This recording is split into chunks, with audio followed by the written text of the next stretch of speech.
ഇവിടെ കാണുന്നു, പൈതൽ വളർന്നു, ജ്ഞാനം നിറഞ്ഞു, ആത്മാവിൽ ബലപ്പെട്ടു പോന്നു. ദൈവത്തിൻ്റെ കൃപ പൈതൽ മേലെ ഉണ്ടായിരുന്നു. അതുകൊണ്ട് തന്നെ വീണ്ടും നമ്മൾ മുമ്പോട്ട് പോകുമ്പോൾ 52-ാമത്തെ വാക്യത്തിൽ കാണുന്നുണ്ട്, 2:52 കാണുന്നു, യേശുവോ ജ്ഞാനത്തിലും വളർച്ചയിലും ദൈവത്തിൻ്റെയും മനുഷ്യരുടെയും കൃപയിലും മുതിർന്നു വന്നു. ഇങ്ങനെ കൾച്ചർ എന്ന പദം വന്നപ്പോൾ എൻ്റെ മനസ്സിൽ കത്തിയ ഒരു ചിന്തകൾ പറഞ്ഞുകൊണ്ട് തുടരാനായിട്ട് ആഗ്രഹിക്കുകയാണ്. അപ്പോൾ യേശു ജ്ഞാനത്തിലും വളർച്ചയിലും ദൈവത്തിൻ്റെയും മനുഷ്യൻ്റെയും കൃപയിൽ മുതിർന്നു വന്നു. ഒരു മനുഷ്യൻ എന്ന നിലയിൽ ജഡാവതാരം എടുക്കുമ്പോൾ കർത്താവ് ജീവിക്കാൻ വേണ്ടി അല്ലെങ്കിൽ ജനിക്കപ്പെടാൻ വേണ്ടി തിരഞ്ഞെടുക്കപ്പെട്ട ഒരു കുടുംബം നസറേത്തിലെ ഒരു കൊച്ചു കുടുംബമാണ്. വളരെ സാധുക്കളായ ഒരു കൊച്ചു കുടുംബം. പക്ഷേ അവർ ഭയങ്കര കൾച്ചേർഡായിട്ടുള്ളൊരു ഒരു കുടുംബമായിരുന്നു. ആ കൾച്ചറാണ് മനുഷ്യൻ എന്ന നിലയിൽ ഞാൻ പറയുന്നത്. ദൈവം 100% ക്രിസ്തു ആരായിട്ട് അവതരിച്ചു, മനുഷ്യനും 100% ദൈവവുമായി. അതൊരു ഇൻകാർണേഷൻ്റെ ഏറ്റവും വലിയ മിസ്റ്ററിയാണ്. മനുഷ്യനും ബുദ്ധി കൊണ്ട് മനസ്സിലാക്കാൻ കഴിയാത്ത നിഗൂഢതയാണ് ആ ഇൻകാർണേഷനിൽ കാണുന്ന മനുഷ്യത്വവും ദൈവത്വവും തമ്മിലുള്ള ഫ്യൂഷൻ എന്ന് പറയുന്നത്. എല്ലാം നമുക്ക് ബുദ്ധി കൊണ്ട് അനലൈസ് ചെയ്യാനായിട്ട് ഒക്കത്തില്ല. വിശന്നത് മനുഷ്യത്വത്തിലാണ്, ഉറങ്ങിയത് മനുഷ്യത്വത്തിലാണ്. കാരണം ഇസ്രായേലിൻ്റെ പരിപാലകൻ മയങ്ങത്തില്ല, ഉറങ്ങത്തില്ല. പക്ഷേ ക്രിസ്തു പടകിൽ എന്ത് ചെയ്തു? ഉറങ്ങി. അപ്പം ഉറങ്ങാതിരുന്നത് ദൈവത്വത്തിൽ, ഉറങ്ങിയത് മനുഷ്യത്വത്തിൽ. യേശുവിന് വിശന്നു, അത് മനുഷ്യത്വത്തിൽ. ക്രിസ്തു കരഞ്ഞു. അപ്പം ദൈവത്തിന് ഗതിഭേദത്താലുള്ള ആച്ഛാദനമില്ല, ക്രിസ്തു കരയുന്നു. അങ്ങനെ ക്രിസ്തുവിൻ്റെ മനുഷ്യത്വത്തിലും, അപ്പം മനുഷ്യത്വത്തിൽ ക്രിസ്തു തിരഞ്ഞെടുക്കപ്പെട്ടത് ഒരു കുടുംബത്തിൽ പിറക്കാൻ വേണ്ടിയാണ്. അതൊരു കൊച്ചു കുടുംബം, വളരെ സാധുക്കളായൊരു കുടുംബം. കർത്താവ് ഇന്നും തിരഞ്ഞെടുക്കുന്ന വലിയ കുടുംബങ്ങളൊന്നുമല്ല, കൊച്ചൊരു കുടുംബം. പക്ഷേ അവർക്ക് ഭയങ്കര കൾച്ചറായിരുന്നു. ആ കൾച്ചർ എന്താണ്? ജോസഫിനെ കുറിച്ച് ഒരൊറ്റ വാക്കേ പറഞ്ഞിട്ടുള്ളൂ. ജോസഫ് ആരായിരുന്നു? നീതിമാനായിരുന്നു. ജോസഫ് ആരായിരുന്നു? നീതിമാൻ. ഒരു മനുഷ്യന് ദൈവം കൊടുക്കുകയാണ് ഒരു പട്ടം. അത് ചെറിയൊരു കാര്യമല്ല. ഒരു കർത്താവ് ഒരു പട്ടം കൊടുക്കുക. എന്താ? ഒരാൾ റൈച്ചസ് മാനാ എന്ന് പറയണമെങ്കിൽ എന്തായിരിക്കും ക്വാളിഫിക്കേഷൻ? കർത്താവ് ഒരാളോട് പറയുകയാണ്, യു ആർ എ റൈച്ചസ് മാൻ. അത് ചെറിയൊരു കാര്യമല്ല. ദൈവം ഒരാളെ നോക്കി പറയുക, നീ ആരാണ്? നീതിമാനാണ്. നീതിമാനെന്നൊക്കെ ഒരാളെക്കുറിച്ച് പറയണമെങ്കിൽ അത് കുറഞ്ഞൊരു കാര്യമല്ല. സ്വർഗം ഇങ്ങനെ കുറേ സാക്ഷ്യങ്ങൾ മനുഷ്യനെക്കുറിച്ചൊക്കെ പറയുന്നുണ്ട്, ഇല്ലേ? കുറേ എൻ്റെ ദാസൻ, അതിസൗമ്യനായ മനുഷ്യൻ, ഹൃദയപ്രകാരമുള്ളൊരു മനുഷ്യൻ, ഇങ്ങനെ പല സാക്ഷ്യങ്ങൾ കൊടുക്കുമ്പം സാക്ഷ്യം ചെറിയൊരു കാര്യമല്ല. ആണോ? സാക്ഷ്യം ചെറിയൊരു കാര്യമാണോ? അല്ല. സാക്ഷ്യമുള്ളവർക്ക് ഉള്ളവരെക്കുറിച്ച് എന്ത് പറയാനൊക്കത്തുള്ളൂ? സാക്ഷ്യം പറയാനൊക്കത്തുള്ളൂ. സാക്ഷ്യം പറയുന്നത് പുകഴ്ച്ചലുമല്ല. കാരണം സാക്ഷ്യം ഉണ്ടെങ്കിൽ പറയണ്ടേ? അത് ജീവിച്ചിരിക്കുമ്പോൾ പറയണമെന്നാണ് എൻ്റെ ഒരു ചിന്ത. മരിക്കുമ്പോൾ എന്ത് ചെയ്യരുത്? പറയരുത്. എൻ്റെ പിതാവ്, എൻ്റെ പെങ്ങളും അളിയനൊക്കെ ഇവിടെ ഉണ്ട്. അപ്പോൾ എൻ്റെ ഫസ്റ്റ് കസിനാണ്. അപ്പോൾ എൻ്റെ പിതാവ് മരിക്കുന്നതിന് മുമ്പ് ഞങ്ങളുടെ കുടുംബത്തിലൊരു കാരണവർ മരിച്ചുപോയി. അപ്പം അവസാനത്തെ ശുശ്രൂഷയൊക്കെ ചെയ്തിട്ട് അപ്പോൾ ലാസ്റ്റ് പറഞ്ഞു, ഞാനും പോകാറായെന്നാണ് തോന്നുന്നത്, എത്ര നാളുണ്ടെന്നറിയത്തില്ല. ഏതായാലും ഞാൻ ഇവിടെ ഒരു കസേര ഇട്ട് ഇവിടെ ഇരിക്കാൻ പോവുകയാണ്. എനിക്ക് ചത്തിട്ട് ആരും ഉമ്മ തരണ്ട. ഈ അച്ഛൻ ഉമ്മ കൊടുത്തിട്ട് വരുന്ന വഴിക്ക് എനിക്കൂടെ ഓരോ ഉമ്മ വന്നേക്കാം. അപ്പം ഞങ്ങളുടെ കുടുംബക്കാരെല്ലാം വന്ന് പാലെ അപ്പച്ചനും ഉമ്മ കൊടുത്തിട്ട് അപ്പുറത്തിരുന്നു. എല്ലാവരും അപ്പയ്ക്കും ഉമ്മ കൊടുത്തു. എനിക്ക് ചത്തിട്ട് ഉമ്മ വേണ്ട, ജീവിച്ചിരിക്കുമ്പോൾ ഉമ്മ കിട്ടിയാൽ മതി. വലിയൊരു സന്തോഷമായിരുന്നു. എല്ലാവരും ഇവിടെ വന്ന് ഉമ്മ കൊടുക്കുന്നു, പിന്നെ അവിടെ പോയി ഉമ്മ കൊടുക്കും. ഇങ്ങനെ ക്യൂ അടിച്ചു പോയി. അത് കാണാൻ ഒരു രസമായിരുന്നു. എന്നാൽ പോലും നമ്മൾ ഈ മരിച്ചു കഴിയുമ്പോഴല്ല സാക്ഷ്യം പറയേണ്ടത്, എപ്പം പറയണം? ജീവിച്ചിരിക്കുമ്പോൾ. അപ്പോൾ സാക്ഷ്യം സ്വർഗത്തിൽ നിന്ന് കിട്ടുക ചെറിയൊരു കാര്യമല്ല.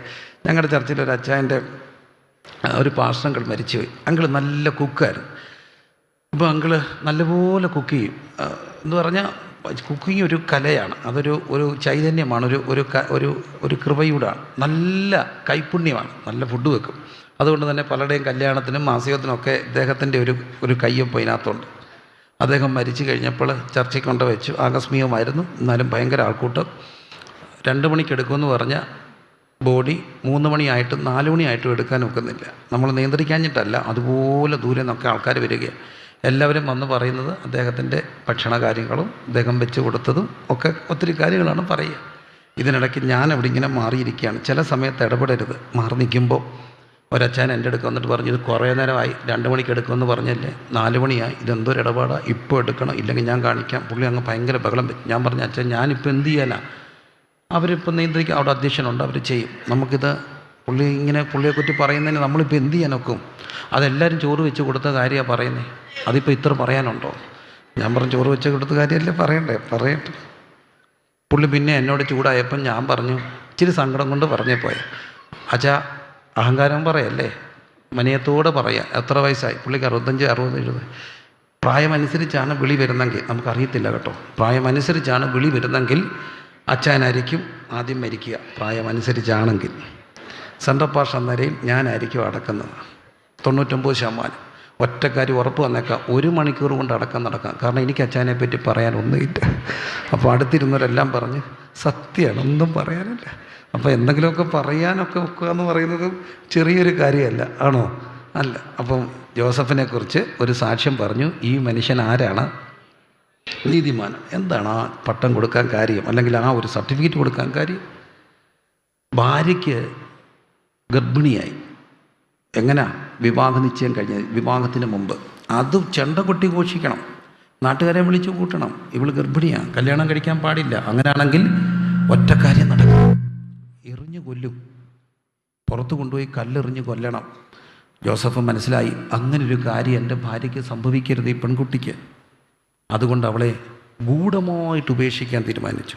ഒരു പെൺകുട്ടിയുടെ ഒരു കുറവ് ലോകമറിയാതെ ഒതുക്കാൻ ആഗ്രഹിച്ച ഒരു വ്യക്തിയെ നോക്കി ദൈവം പറഞ്ഞു, നീ ഒരു നീതിമാനാണ്. ലോകത്തിലെ ഏറ്റവും വലിയൊരു കൾച്ചറിൻ്റെ ഒരു ഭാഗമൊക്കെയാണ് കണ്ടോ. അവരുടെ കുറവ് ആരും അറിയരുതെന്ന് ആഗ്രഹിച്ചവനെ ദൈവം വിളിച്ചു, നീ ആരാണ്? നീതിമാൻ. അങ്ങനെയെങ്കിൽ ജോസഫിൻ്റെ ആ കുടുംബത്തിൽ ഒരു കൾച്ചറുണ്ടായിരുന്നു, കുറവുകൾ വിളിച്ചു പറയാത്തൊരു കൾച്ചറുണ്ടായിരുന്നു, കുറ്റങ്ങൾ വിളിച്ചു പറയാത്തൊരു കൾച്ചറുണ്ടായിരുന്നു. ആ കൾച്ചറുള്ള ജോസഫിനെ നോക്കി ക്രിസ്തു നേരത്തെ തീരുമാനിച്ചു, പിറക്കുകയാണെങ്കിൽ ഈ വീട്ടിൽ വേണം പറക്കാൻ, പിറക്കുകയാണെങ്കിൽ ഈ വീട്ടിൽ വേണം പറക്കാൻ. അപ്പം നോക്കൂ, മഹത്തായ ഒരു കൾച്ചറാണ്. ആരുടെ എന്ത് പറയാതിരിക്കുക, കുറവ് പറയാതിരിക്കുക. ഒന്ന് കരമുയർത്തി ദൈവത്തോടൊന്ന് പ്രാർത്ഥിച്ചേ. ആരുടെ കുറവുകളില്ലാത്തവരെ എന്ത് പറയാവൂ? കുറവുകൾ നമ്മളെല്ലാം എന്തെങ്കിലും ഉണ്ടെങ്കിൽ നേരിട്ട് എന്ന് പറയാനുള്ള ധൈര്യമൊക്കെ കാണിക്കണം. ഇല്ലെങ്കിൽ കാവോളം മിണ്ടാതിരുന്ന് പ്രാർത്ഥിക്കാനായിട്ടുള്ള കാര്യം. ജോസഫ് നീതിമാനായിരുന്നു. വീണ്ടും മറിയത്തോട് വന്നപ്പം പറയുകയാണ്, ഇത് നീ പരിശുദ്ധാത്മാവിനാൽ ഗർഭവതിയാകും. എടുത്ത വായിൽ മറിയം പറഞ്ഞൊരു വാക്കുണ്ട്, ഇതാ ഞാൻ കർത്താവിൻ്റെ ദാസി, അങ്ങയുടെ വാക്ക് പോലും എനിക്ക് ഭവിക്കട്ടെ. അപ്പം ദൈവത്തിൻ്റെ വാക്കിന് വേണ്ടി സ്വയം എറിഞ്ഞു കൊടുത്ത ഒരു മറിയത്തിൻ്റെ വീട്ടിലാണ് ആര് ജനിച്ചത്? യേശു ജനിച്ചത്. ഇതാ ഞാൻ അങ്ങയുടെ ദാസി, അങ്ങയുടെ വാക്ക് പോലും എനിക്ക് ഭവിക്കട്ടെ എന്ന് പറഞ്ഞു. എന്നിട്ട് ദൂതൻ പറഞ്ഞു, ഇതാ മച്ചി എന്ന് പറഞ്ഞവൾക്ക് ഇത് 6-ാം മാസം, നിൻ്റെ ചാർച്ചക്കാരത്തി എലിസബത്ത് എന്ത് ധരിച്ചു? ഗർഭം ധരിച്ചു എന്ന് പറഞ്ഞു. അപ്പം മറിയം ചെയ്തൊരു കാര്യം, ബന്ധപ്പെട്ട് എഴുന്നേറ്റ് പോയി മലനാട്ടിൽ പോയിട്ട് ആരുടെ കൂടെ താമസിച്ചു? എലിസബത്തിൻ്റെ കൂടെ താമസിച്ചു. മച്ചി എന്ന് പറഞ്ഞവൾക്ക് ഇത് 6-ാം മാസം, 9-ാം മാസം വരെ പ്രസവിപ്പാനുള്ള കാലം. അപ്പോൾ ഏതാണ്ട് 3 മാസം മറിയം എലിസബത്തിനെ ശുശ്രൂഷിച്ചു. സ്വന്തം വേദനയാണ്, ഇനിഷ്യൽ സ്റ്റേജാണ് പ്രഗ്നൻസിയുടെ, ഒത്തിരി അതിൻ്റെ മോർണിംഗ് സിക്നെസ് ഒക്കെ ഉണ്ടാകാം.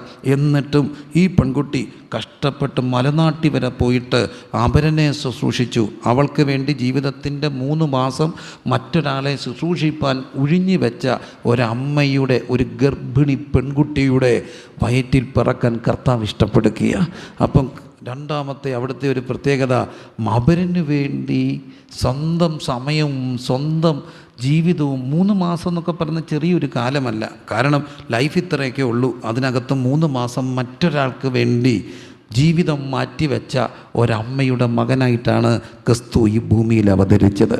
അപ്പം നോക്കൂ, അപരനെ ശുശ്രൂഷിച്ച മറിയത്തിൻ്റെ വീട്ടിൽ, അപരനെ ശുശ്രൂഷിച്ച മറിയത്തിൻ്റെ വീട്ടിൽ നോക്കൂ പ്രിയരെ, ഒരു രാത്രി ഒരാൾക്കൊരാവശ്യം ഉണ്ടായാൽ പോലും പോകാൻ മടിക്കുന്ന ലോകത്ത്, പറഞ്ഞില്ലേ കർത്താവിൻ്റെ ദാസൻ പറഞ്ഞു, ഫോൺ കോളൊക്കെ ഒരു ഷൂട്ടിങ്ങിനിടെ എടുത്തിട്ട് അരമണിക്കൂർ കൊണ്ട് ഓടിയെത്തിയ ഒരു ഡോക്ടറുടെ മുഖം ഇന്നും ഓർക്കപ്പെടുന്നെങ്കിൽ, പ്രസംഗിക്കപ്പെടുന്നെങ്കിൽ 3 മാസം മറ്റൊരാൾക്ക് വേണ്ടി ജീവിതം മാറ്റിവെച്ച മറിയം ഇന്ന് ഓർക്കപ്പെടുകയാണ്. എന്താണ് ആ കൾച്ചറിൻ്റെ പ്രത്യേകത? മറ്റുള്ളവരുടെ വേദനകളിൽ പങ്കുചേരുന്ന മറിയത്തിൻ്റെ സ്വഭാവത്തെ കാണാൻ കഴിയും. അപ്പം കുറ്റം, കുറവ്, സ്വന്തം പങ്കാളിയുടെ കുറവ് ആരും അറിയരുതെന്ന് ആഗ്രഹിച്ച 2, ദൈവഹിതത്തിന് വേണ്ടി സമർപ്പിക്കപ്പെട്ട 3, മറ്റൊരാളുടെ ജീവിതത്തിൻ്റെ വേദനകളിലേക്ക് ഇഴുകിച്ചേരാനായിട്ട് ഒരു 3 മാസം എടുത്ത മറിയത്തെ നാം അവിടെ കാണുകയാണ്. വീണ്ടും കാലം മുമ്പോട്ട് പോകുമ്പോൾ ഇവർ ദൂതം വന്നിട്ട് അവരോടൊക്കെ പറയുന്നുണ്ട്. പക്ഷേ മറിയത്തിൻ്റെ പ്രത്യേകത 2:19 മറിയം ഈ വാർത്തയൊക്കെ എവിടെ സംഗ്രഹിച്ചു? ഹൃദയത്തിൽ സംഗ്രഹിച്ച് ധ്യാനിച്ചു കൊണ്ടിരുന്നു. 4-ാമത്തെ ഒരു പ്രത്യേകത മറിയത്തിൻ്റെ കേട്ടുന്ന വചനങ്ങളെല്ലാം എവിടെ സംഗ്രഹിച്ചു? ഹൃദയത്തിൽ സംഗ്രഹിച്ചു. നമ്മൾ എന്തുമാത്രം വചനം കേൾക്കുന്നുണ്ട്, പല വചനങ്ങളും ഓർക്കപ്പെടുന്നുണ്ടോ എന്നുള്ളത് സംശയമാണ്. പക്ഷേ എനിക്ക് ചിലരെ അത്ഭുതപ്പെടുത്തിയൊരു കാര്യം, ഞാൻ 137-ാമത്തെ വീട്ടിലെ സഭായോഗത്തിൽ എളിയദാസന് പ്രസംഗിക്കാൻ കർത്താവ് കൃപ തന്നു. പൗർവിഷൻ്റെ 137. ഇടയ്ക്ക് എവിടെയൊക്കെയോ ഒന്ന് ആവർത്തനം വന്നപ്പോൾ ചില അമ്മച്ചിമാർ എന്നെ വിളിച്ച് പറഞ്ഞു, അത് 80-ാമത്തേനകത്ത് പറഞ്ഞായിരുന്നു. എനിക്ക് ഭയങ്കര സന്തോഷം തോന്നി. ഇവരിങ്ങനെ കുറിച്ചെടുത്താൽ ഞങ്ങൾ മര്യാദയായി. അപ്പം നിങ്ങളെല്ലാവരും പലരും ഓർക്കപ്പെടുന്നില്ലെന്നുള്ള പ്രാഗൽഭ്യത്തിലാണ് ഞങ്ങളിങ്ങനെ ആവർത്തിക്കപ്പെട്ടുകൊണ്ടേയിരിക്കുന്നത്. അപ്പം നോക്കൂ, മറിയത്തിൻ്റെ പ്രത്യേകത ഈ പറഞ്ഞതെല്ലാം ഹൃദയത്തിൽ എന്തു ചെയ്തു? സംഗ്രഹിച്ചു. എന്നിട്ട് എന്തു ചെയ്തു? ധ്യാനിച്ചു കൊണ്ടിരുന്നു. കേൾക്കുന്ന വചനങ്ങൾ ഒഴുകിപ്പോകാതെ ഹൃദയത്തിൽ സംഗ്രഹിച്ച് ധ്യാനിക്കാനായിട്ടുള്ള കൃപ കിട്ടണം. ഒന്ന് സ്തോത്രം ചെയ്യാമോ? അപ്പം നോക്കൂ, ഹൃദയത്തിൽ സംഗ്രഹിച്ച് എന്തു ചെയ്തു? ധ്യാനിച്ചു കൊണ്ടിരുന്നു. അത് കഴിഞ്ഞ് 2-ാം അധ്യായത്തിൻ്റെ 41-ാമത്തെ വാക്യത്തെ കാണുന്നു. അവൻ്റെ അമ്മയപ്പന്മാർ യേശു കർത്താവുമായിട്ട് പോവുകയാണ്. അവിടെയാണ് നമ്മൾ കാണുന്നത്, പൈതൽ വളർന്നു, ജ്ഞാനം നിറഞ്ഞു, ആത്മാവിൽ ബലപ്പെട്ടു പോകുന്നു, ദൈവകൃപ അവൻ്റെ മേൽ ഉണ്ടായി. 41 അവൻ്റെ അമ്മയപ്പന്മാർ ആണ്ടുതോറും എവിടെ പോകുമായിരുന്നു? പെരുന്നാളിന് പോകുമായിരുന്നു. അങ്ങനെ അവർ പെരുന്നാളിന് പോവുകയാണ്. ചെറിയൊരു കാര്യമല്ല, ആണ്ടുതോറും പെരുന്നാളിന് പോവുക. ഈ പെരുന്നാളെന്നൊക്കെ പറയുന്നത് നമുക്കിന്ന് ഒരു ആവേശത്തിൻ്റെ പെരുന്നാളാണ്. പക്ഷേ അവരന്ന് വർഷാന്തര യാഗമൊക്കെ കഴിക്കാൻ വേണ്ടി വളരെ ഭക്തിയാന്തരപൂർവ്വം പോകുന്ന ഒരു കാര്യമാണ് എന്ത്? പെരുന്നാൾ. നമുക്ക് ഒരു സിറിയൻ കൾച്ചറിലൊക്കെ പെരുന്നാൾ ഒരു വലിയ ബഹളമാണ്. വെട്ടിയും ചെണ്ടമേളവും എന്ന് വേണ്ട പഞ്ചവാദ്യവും മുത്തുക്കുടകളും ഒക്കെ ഉള്ളതാണ് എന്ത്? പെരുന്നാളെന്നൊക്കെ പറയുന്നത്. ഞാൻ പലപ്പോഴും പറയാറുണ്ട്, ഞങ്ങളുടെ റാന്നിയിലെ പെരുന്നാളൊക്കെ ഭയങ്കര, റാന്നിക്കാരൊക്കെ കാണും, ഭയങ്കര മൈലുകൾ നീളുന്ന റാസ, ഭക്തി നിർഭരമായ റാസ. അപ്പോൾ ഞങ്ങളുടെ വീട്ടിലെ ഞങ്ങളുടെ അപ്പച്ചനായിരുന്നു, ഞങ്ങൾ 2 കൊച്ചുമക്കളും ഇവിടെ ഇരിപ്പുണ്ടെന്ന് തോന്നും. അപ്പോൾ അപ്പച്ചനായിരുന്നു ജീപ്പിൻ്റെ മുമ്പിൽ, ഏറ്റവും മുമ്പിൽ ഭയങ്കര വാഗ്ധോരണിയായിരുന്നു. വാചകം ഇങ്ങനെ ഒഴുകി തഴുകി വരും. അപ്പോൾ ഏറ്റവും ഫ്രണ്ടിൽ ഇരുന്നുകൊണ്ട് അനൗൺസ് ചെയ്യും, ഇതാ ഭക്തി നിർഭരമായ റാസ. ഈ ഗ്രാമവീതിയെ രാജവീതിയാക്കിക്കൊണ്ട് ഈ വാഹനത്തിൻ്റെ തൊട്ടു പിന്നാലെ അടിവെച്ച് മന്ദം നടന്നു വരികയാണ്. അപ്പോൾ ഏറ്റവും പുറകിൽ പൂര അടി നടക്കും. അതാണ് ഫ്രണ്ടിൽ അനൗൺസ് ചെയ്യുക, ഇതാ അടിവെച്ച് ഇങ്ങനെ മന്ദം നടന്ന്. എന്തോ ഒരു വാക്കുകളാണ്. അപ്പോൾ ഇതായിരുന്നു പെരുന്നാൾ. പലയിടത്തും അടിയാണ് പെരുന്നാളിൽ, വെടിയാണ് പെരുന്നാളിൽ. പക്ഷേ ആ പെരുന്നാളല്ല ഇവിടെ പറയുക. വർഷാന്തരയാകോ കഴിക്കാൻ വേണ്ടി പോവുകയാണ്. അവരെങ്ങനെ പോകുമായിരുന്നു? ആണ്ടുതോറും പോകുമായിരുന്നു. അർത്ഥം, ആരാധന മുടക്കാത്ത ഒരു വീട്ടിലാണ് യേശു ജനിച്ചത്. പെസഹ പെരുന്നാളിന് യെരുശലേമിലേക്ക് പോകും. 12 വയസ്സായപ്പോൾ പതിവ് പോലെ എന്തിനു പോയി? ആരാധനയ്ക്ക് പോയി. വലിയൊരു ആളൊന്നും ആയിരുന്നില്ലെങ്കിലും ഒരു 5 അടി കഷ്ടിച്ചുള്ള ഒരമ്മയുടെ മകനാണ് ഞാൻ, ഒരു ANM നേഴ്സ്. എങ്ങിട്ടും എൻ്റെ അമ്മ എന്നോട് പറഞ്ഞിട്ടുള്ള സാക്ഷിയുണ്ട്. അമ്മയുടെ വീട് റാന്നി തന്നെയായിരുന്നു. അവിടെ പ്രസവത്തിന് പോയി കിടന്നു. ആ സമയത്ത് വെള്ളപ്പൊക്കം കൊണ്ട് ഇരുകര മുട്ടി വള്ളത്തെ ഈ കൊച്ചിനെ കൊണ്ട് വള്ളക്കാരൻ കയറ്റാത്ത ആഴ്ച ഒഴിച്ചാൽ പ്രസവത്തിന് പോലും എൻ്റെ അമ്മ ആരാധന മുടക്കിയിട്ടില്ലെന്ന്. പ്രസവിച്ച വീട്ടിൽ നിന്ന് 3 മാസം അല്ല 9 മാസമായിട്ട് ഇപ്പോഴും കൊച്ചിനെ കൊണ്ട് പുറത്തിറങ്ങാത്തവരുണ്ട്. പക്ഷേ അമ്മ പറഞ്ഞൊരു സാക്ഷ്യം, വള്ളത്തെ കയറ്റാഞ്ഞ ആഴ്ച ഒഴിച്ചാൽ ഒരാഴ്ച പോലും ആരാധന മുടക്കത്തില്ലായിരുന്നു. ഇതിനിടയ്ക്ക് പലവട്ടമായി അഡ്മിറ്റായി. എങ്ങനെയെങ്കിലും കാലെ പിടിച്ച് ഡോക്ടർമാർ അവസാനം ഇറക്കി വിടും. കയ്യെ ഫിസ്റ്റിലെ എല്ലാം ഇട്ടിട്ട് നോക്കൂ, ആരാധനയ്ക്ക് വന്നിരിക്കും. ഹോസ്പിറ്റലിൽ നിന്ന് ഡോക്ടർമാരുടെ കയ്യെ കാലെ പിടിച്ച് ഇറങ്ങി വരും. എന്തിനാ? ആരാധനയ്ക്കിരിക്കാൻ. ദേഹം നിറച്ച് സിറിഞ്ചൊക്കെ ആയിട്ട് വന്ന് ആരാധനയ്ക്കിരിക്കും. നഷ്ടമൊന്നും ഉണ്ടായില്ല.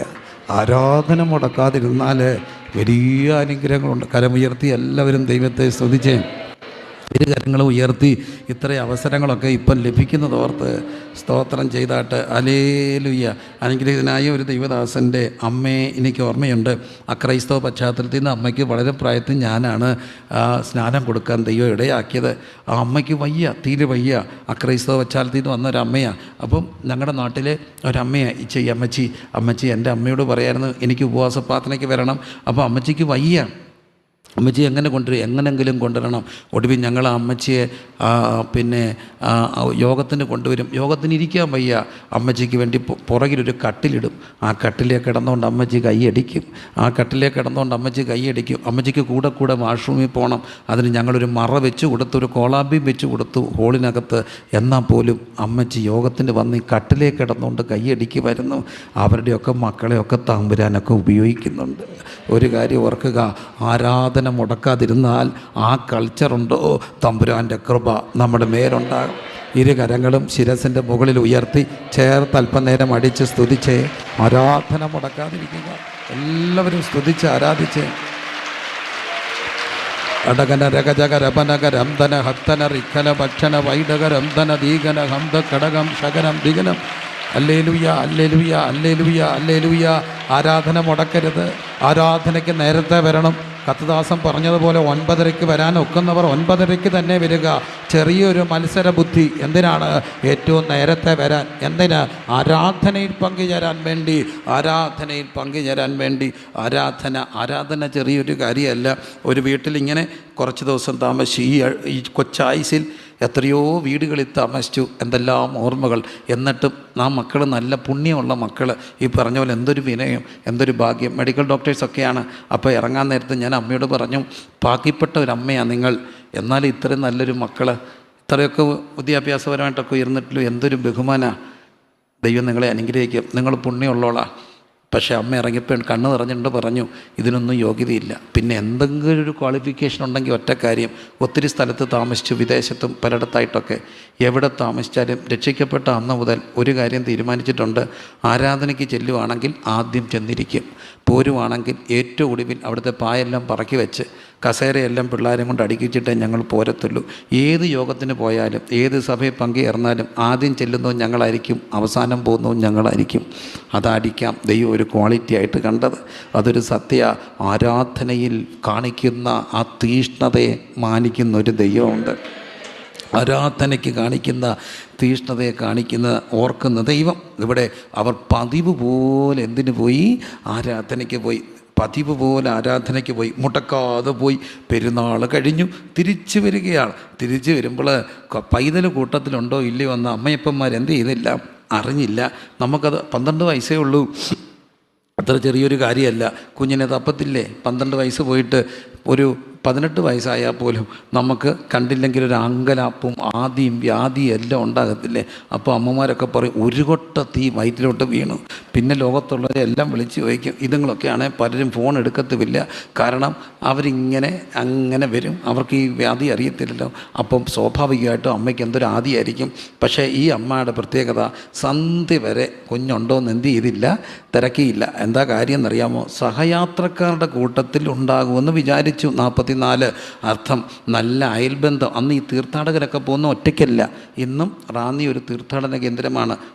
നിങ്ങൾക്ക് എല്ലാവർക്കും അറിയാവുന്ന പ്രശസ്തമായ ഒരു തീർത്ഥാടന കേന്ദ്രത്തിലാണ്. അതുവഴി ധാരാളം ആളുകൾ നടന്നു പോകും. ഒറ്റയ്ക്കല്ല പോവുക. നടന്നു പോകുന്നവരെല്ലാം കൂട്ടമായിട്ടാണ് പോവുക. അവർ കൂട്ടമായിട്ട് പോകും, കൂട്ടമായിട്ട് വിരിവിരിക്കും, കഞ്ഞി വെക്കും, ഒരു സംഘം ചേർന്നാണ് പോവുക. അങ്ങനെയാണെങ്കിൽ ഈ അമ്മ തിരക്കിയില്ല. കാരണം ഈ കൂട്ടത്തിലുള്ളവരുടെ ആരുടെയെങ്കിലും കൂട്ടത്തിന് ആര് കാണുമെന്നോർത്തു?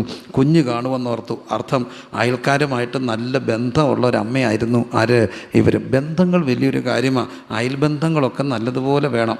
അയൽബന്ധങ്ങൾ വേണം. പൊറുക്കണേ, ഞാനൊരു കാര്യം പറഞ്ഞാൽ എനിക്കറിയാൻ പറ്റുന്ന പലരുടെയും ഒരു വിഷയമാണ് അയൽക്കാർ കൂടോത്രം ചെയ്തെന്ന് പറയുന്ന ഒത്തിരി പേരുണ്ട്. കൂടോത്രം ഇല്ലെന്ന് ഞാൻ പറയത്തില്ല. ഞാൻ എൻ്റെ കൈകൊണ്ട് വാരിയ കൂടോത്രത്തിന് കയ്യും കണക്കില്ല.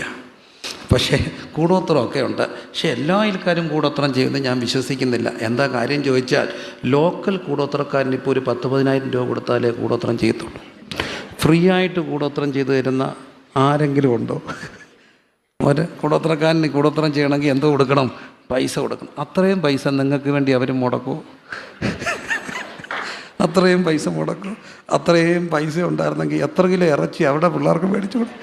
അപ്പം ഈ പല കൂടോത്രങ്ങളും ചുമ്മാ ചിന്തിക്കുന്നതാണ്. അത്രയും പൈസയൊന്നും മുടക്കത്തില്ല പ്രിയരെ. നിങ്ങൾ മുടക്കുമോ അവർക്ക് വേണ്ടി അത്രയും പൈസ? അപ്പോൾ പൈസയൊന്നും അത്രയും മുടക്കത്തില്ല. പക്ഷേ കൂടോത്രം ഇനി ചെയ്താൽ എന്തെങ്കിലും പറ്റുമോ?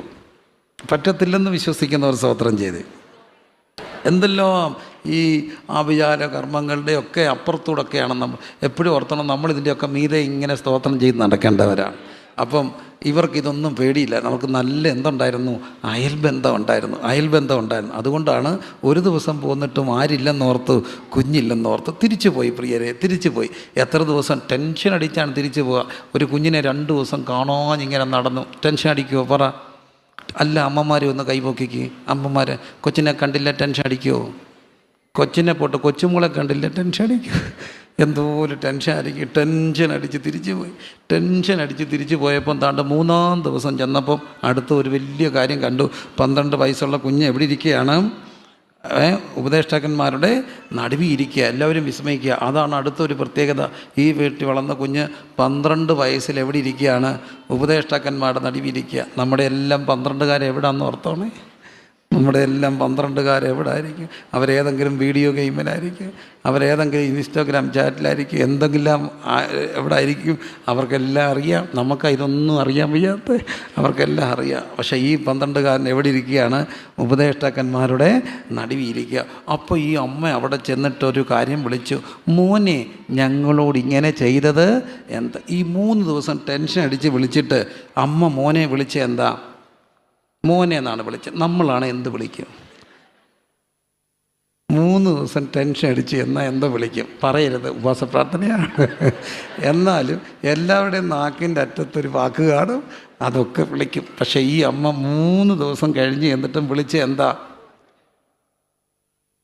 എന്നെ അങ്ങ് അത്ഭുതപ്പെടുത്തി. എനിക്ക് പാടാം കേട്ടോ, ഞാൻ പ്രാർത്ഥിക്കാറുണ്ട്. അപ്പോൾ ഏറ്റവും വലിയൊരു കൾച്ചർ എന്താണെന്നറിയാമോ? ഏറ്റവും വലിയ കൾച്ചർ ഭാഷയാണ്. ചെറിയൊരു കാര്യമല്ല, ഭാഷ ഭയങ്കര കൾച്ചറാണ്. ഞാനൊരിടത്തിരിക്കുമ്പോൾ ഒരു സാധുവായ മനുഷ്യൻ, വലിയ ആൾക്കാരൊന്നും അല്ല അവർ, അവരുടെ മക്കൾ തമ്മിൽ എന്തോ പ്രശ്നമൊക്കെ വന്നപ്പോൾ, പ്രശ്നം തീർക്കാനൊക്കെ വന്ന ബന്ധുക്കാരൊക്കെ ഇച്ചിരി ഉത്സാഹമായപ്പോൾ നിങ്ങളുടെ വീട്ടുകാരെ ഇളക്കുന്നൊക്കെ പറഞ്ഞപ്പോൾ ആ അപ്പന് ആ മക്കളോട് ചോദിച്ചു, ഇന്ന് വരെ ഞാൻ നിൻ്റെ അമ്മയെ എടീന്ന് വിളിച്ച് നീ കേട്ടിട്ടുണ്ടോ എന്ന് ചോദിച്ചു. നിൻ്റെ അമ്മയെ ഞാൻ എടീന്ന് വിളിച്ച് കേട്ടിട്ടുണ്ടോ? കേട്ടിട്ടില്ലെന്ന് ഒരു കൊച്ചൻ സാക്ഷ്യം പറയുക. ഇന്ന് വരെ എൻ്റെ അപ്പൻ എൻ്റെ അമ്മയെ എടീന്ന് വിളിച്ച് കേട്ടിട്ടില്ല. എന്നാൽ ഞാൻ വേറൊരു സഹോദരന്മാരൊരു കാര്യം കേട്ടു. ഞങ്ങളുടെ ഒരു പാസ്റ്റർ വീട്ടിൽ ഒരു സായിപ്പ് താമസിക്കുക. അപ്പം സായിപ്പ് കൂടെ കേൾക്കുന്ന ഈ അച്ചായൻ അമ്മാമ്മയെ വിളിക്കുന്ന എടിയേ പേര്. അപ്പോൾ ഈ സായിപ്പിന് പിടി കിട്ടുന്നില്ല, എടിയേ പേര്. അപ്പോൾ സായിപ്പ് പോരാൻ നേരത്ത് ചോദിച്ചു, you are always calling your wife എഡി and what is the meaning of എഡി? അച്ചായൻ പറഞ്ഞു, you people always call honey and your honey is our എഡി. അപ്പോൾ യുവർ ഹണി ഈസ് അവർ എഡി. ഇന്ന് വരെ പേര് വിളിക്കാത്ത, എടീന്ന് വിളിക്കാത്ത ഭർത്താക്കന്മാരൊക്കെ ലോകത്തുണ്ട് കേട്ടോ. അങ്ങനെയുണ്ട്. നമ്മുടെ KC Johan സാറിൻ്റെ ഒരു ബർത്ത്ഡേക്ക് മോള് പറഞ്ഞ സാക്ഷിയാണ്, ഇന്ന് വരെ അമ്മ അങ്ങനെ വിളിച്ച് കേട്ടിട്ടില്ല, ഞങ്ങളെപ്പോലും പേര് വിളിച്ചിട്ടില്ല. ചെറിയ മനുഷ്യരൊക്കെ ഒത്തിരി പേരുണ്ട്, ഭാഷ കൊണ്ട് സമ്പന്നമായിരിക്കുന്ന ഒത്തിരി പേര്. കുഞ്ഞെന്നല്ലാതെ വിളിക്കാത്ത കുറേ പേരെ ഞാൻ കണ്ടിട്ടുണ്ട്. അപ്പം നോക്കൂ, ഭാഷ ഇത്രയും ടെൻഷൻ അടിച്ച് എന്നിട്ടും വിളിച്ച എന്താ? മോനെ എന്ന് വിളിച്ച്. ഞാൻ അമേരിക്കയിൽ താമസിക്കുക. സാധാരണ നമ്മുടെ പിള്ളേരൊക്കെ ഈ ചെറിയ നഴ്സറി ക്ലാസ്സിലൊക്കെ പോയിട്ട് വരുമ്പം ഒരു കൊച്ചു ഭാഷ പിടിച്ചുകൊണ്ട് വരും. ഇവരിത് എപ്പോഴാണ് പ്രയോഗിക്കുന്നറിയാം? 10 പേര് നിൽക്കുമ്പം നമ്മളെ അങ്ങ് വിളിക്കും. അപ്പം നമ്മൾ ഇന്നങ്ങ് ചമ്മും. അപ്പം നമ്മൾ പറയും, എവിടെ പോയപ്പം പഠിച്ച? സ്കൂളിൽ പോയപ്പം പഠിച്ചു. ഞങ്ങളുടെ നാട്ടിലാണെങ്കിൽ അംഗൻവാടി പോയപ്പം പഠിച്ചാന്ന് പറയും. അവിടെ എല്ലാ പിള്ളേരും അങ്ങ് വരിക, അവിടുന്ന് പഠിച്ചാന്നൊക്കെ പറയും. അപ്പം ഞാൻ അമേരിക്ക താമസിക്കുക. 2 കൊച്ചു പിള്ളേരെ എന്നെ ഏൽപ്പിച്ചിട്ട് അവരെല്ലാം പോയി. അപ്പോൾ ഈ കൊച്ചുങ്ങൾ എന്നോട് പെട്ടോന്ന് ഇംഗ്ലീഷ് പറയും. എനിക്ക് അങ്ങോട്ട് അവരുടെ ആക്സെൻ്റ് അങ്ങോട്ട് പിടി കിട്ടുന്നില്ല. അത്തം അവിടെ ആ സ്ലാങ്ങിൽ പറയാം. അപ്പം ഞാൻ മോളോട് പറഞ്ഞ, കുഞ്ഞെ do one thing, could you please talk with me in Malayalam? അവളോട് പറഞ്ഞ, uncle I don't want to talk in Malayalam, I hate this language Malayalam. ഇത് പറയും. ഇളയ കൊച്ചിന് ഒറ്റ അടി വെച്ച് കൊടുത്തു. അവിടെ പച്ചത്തെറി മലയാളത്തിൽ വിളിച്ചു. അപ്പം ഞാൻ പുറത്തിറങ്ങി നോക്കി, അംഗൻവാടിയുണ്ടോ? ഏതായാലും അമേരിക്കയിൽ എന്തോ ഇല്ല അംഗൻവാടി. അമേരിക്ക അംഗൻവാടിയിൽ. അപ്പോൾ ഇത് എവിടുന്ന് പഠിച്ചതാ? വീട്ടിൽ നിന്ന് പഠിച്ചു. പക്ഷേ ഈ കൾച്ചർ കണ്ടോ? എനിക്ക് ആ കൾച്ചർ എന്നുള്ള വാക്കേ ഞാനങ്ങ് പിടിച്ചു പോയാൽ കേട്ടോ. ഈ കൾച്ചർ കണ്ടോ? എന്താ കൾച്ചർ? ഇത്രയും ദേഷ്യം വന്നപ്പോഴും എന്താ വിളിച്ചേ? മോനെ എന്നാ വിളിച്ചു. കർത്താവിന് ഇതുപോലെ ദേഷ്യം വന്നു. കർത്താവിൻ്റെ അങ്ങേയറ്റത്തെ ദേഷ്യം വന്നപ്പോൾ ഒരു വാക്ക് പറഞ്ഞു, നീ പോയി ആരോട് പറയാൻ?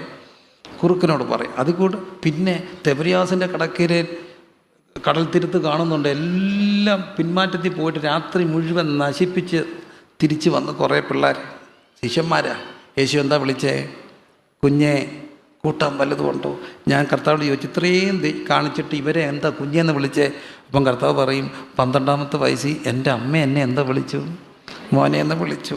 മോനേന്ന് വിളിച്ചു. അമ്മയുടെ മോൻ എന്തെന്ന് വിളിച്ചു? കുഞ്ഞുങ്ങളെ, മൈ ഡിയർ ലിറ്റിൽ ചിൽഡ്രൻ, കുഞ്ഞുങ്ങളെ എന്ന് വിളിച്ചു. അപ്പോൾ ഏറ്റവും വലിയൊരു കൾച്ചറാണ് ഭാഷയുടെ ഒരു കൾച്ചർ. കരമുയർത്തി ദൈവത്തോടൊന്ന് പ്രാർത്ഥിച്ച് ഭാഷ വിശുദ്ധമാകാൻ കരമുയർത്തി എല്ലാവരും പ്രാർത്ഥിച്ച കർത്താവേ, ഞങ്ങളുടെ ഭാഷകളിൽ കുറച്ചുകൂടെ ദൈവീകത വരുവാനായിട്ട് ആ ക്രിസ്ത്യൻ കൾച്ചർ എത്ര പ്രകോപനം ഉണ്ടായാലും ഞാൻ ബഹുമാനത്തോടെയും ആദരവോടെയും ക്ഷമയോടെയും ഒരു വാക്ക് പറയാണ്. അൺപാർലമെൻ്ററി ആണെങ്കിൽ എന്നോട് പൊറുക്കണം. അൺപാർലമെൻ്ററി ആണെങ്കിൽ എന്നോട് പൊറുക്കണം. ഞാൻ സാധാരണ മലയാളം സ്കൂളിൽ പഠിച്ച ഒരാളാണ്. അപ്പോൾ എൻ്റെ വായിന്ന് കൂടെ പലപ്പോഴും വരുന്ന ഒരു വാക്കായിരുന്നു. അത് ഞങ്ങളുടെ നാന്നിക്കാരെല്ലാം പറയുന്ന ഒരു വാക്കാണ്, കോപ്പെന്നൊരു വാക്ക് പറയാൻ. അപ്പോൾ അതുകൊണ്ട് ഞാൻ പറഞ്ഞ് ക്ഷമിക്കണേ. അപ്പോൾ ആ വാക്ക് പറയുമ്പോൾ എനിക്ക് അതിനകത്തൊരു ജസ്റ്റിഫിക്കേഷനൊക്കെ ഉണ്ട്. യുദ്ധം ചെയ്യുന്നവരും കോപ്പ് സൂക്ഷിക്കുന്നവർക്കും ഒരുപോലെ പ്രതിഫലം കൊടുക്കും എന്നൊക്കെ ഒരു വാക്യമൊക്കെ ഉള്ളതുകൊണ്ട് നമ്മളതിനെ അങ്ങ് ജസ്റ്റിഫൈ ചെയ്തു. ഞാൻ ഒരിടത്തിരിക്കുമ്പോൾ ഒരു ദൈവദാസ എന്നോട് ദൂത് പറഞ്ഞു, നിൻ്റെ വായിന്ന് ഈ വാക്കൂടെ ഒഴിവാക്കിയാൽ കുറച്ചുകൂടെ അഭിഷേകത്തിൻ്റെ മൂർച്ച കൂടുമെന്ന്. അപ്പോൾ എന്നെ അത് വല്ലാതെ ചിന്തിപ്പിച്ചു. ആ ഒരു വാക്ക് പോലും ദൈവാത്മാവ് ഇഷ്ടപ്പെടുന്നില്ലെന്ന് പരിശുദ്ധാത്മാവ് പ്രവാചകനിലൂടെ അറിയിച്ചപ്പോൾ ഒരു കാര്യം മനസ്സിലായി, എന്തുമാത്രം നമ്മുടെ കൃപ ചോരാതെ സൂക്ഷിക്കണം. കർത്താവേ, എൻ്റെ വാക്കുകളിൽ കൃപ ചോരാതെ എന്നെ സൂക്ഷിക്കണേ എന്ന് ആഗ്രഹിക്കുന്നവരെല്ലാം കരമുയർത്തി ദൈവത്തോട് ചില നിമിഷങ്ങൾ പ്രാർത്ഥിച്ചേ. എല്ലാവരും പ്രാർത്ഥിച്ച് ആരാധന മുടക്കാത്ത ഒരു വീട്, ആരാധനയ്ക്ക് നേരത്തെ വരുന്ന ഒരപ്പനും അമ്മയും, നല്ല കൂട്ടായ്മക്കാരുമായിട്ടുള്ളൊരു ബന്ധം, അത്രയും പ്രകോപനം ഉണ്ടായിട്ട് ഒരു മോശപ്പെട്ട വാക്കുപോലും പറയാത്തൊരമ്മ, ഭാര്യയ്ക്ക് അത്രയും വലിയ കുറ്റം ഉണ്ടായിട്ടും അന്നത്തെ കാലത്ത് അത് ലോകരറിയരുന്ന് ആഗ്രഹിച്ച ഒരപ്പൻ്റെ സംസ്കാരം. തച്ചനാണ് വെറും ആശാരി, ഇവൻ ആ തച്ചൻ്റെ മോനല്ലയോ? പക്ഷെ അന്ന് പല പരീശന്മാർക്കും ശാസ്ത്രിമാർക്കും ഇല്ലാത്ത ഒരു വലിയ കൾച്ചർ ഈ തച്ചനുണ്ടായിരുന്നു.